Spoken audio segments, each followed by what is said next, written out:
Okay, so today's video is coming to you from the car, fresh out of a workout. And how about we get toasted this morning? That's what I was thinking would be a great way to follow up my workout. Actually, all I wanted to talk about was a pet peeve of mine when I decide to splurge and give into a guilty pleasure or indulgence of mine. And that would be a bagel.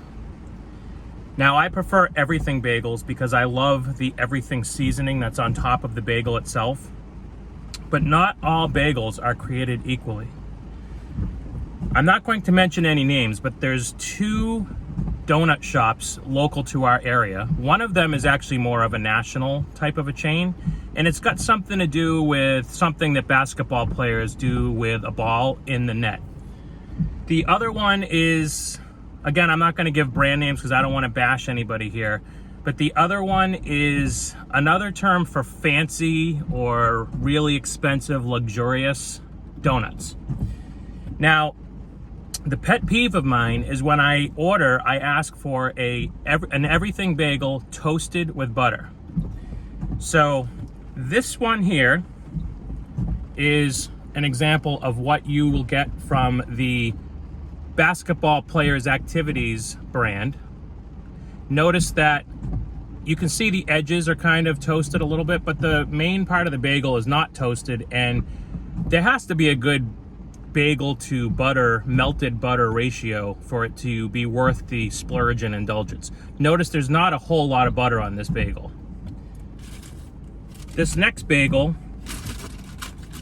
is from the other super fancy bagel company, and you'll notice that this bagel has quite a bit more toasting. Now, toasting means you're putting it under some type of a heat source, usually radiant heat, and it's supposed to brown as a result of the Maillard reaction.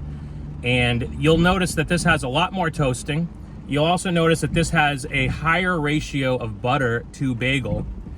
And I'll bring up the top for that one also. You'll notice on this side, there's quite a bit of everything seasoning on this bagel. This is from that really fancy place.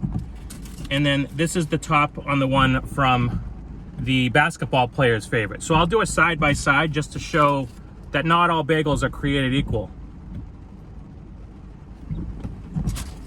So on that note, I'm not going to eat both of these because, as I said, I just got out of a workout, but I'm going to take advantage of the great bagel that I get from the really fancy donut place local to my area.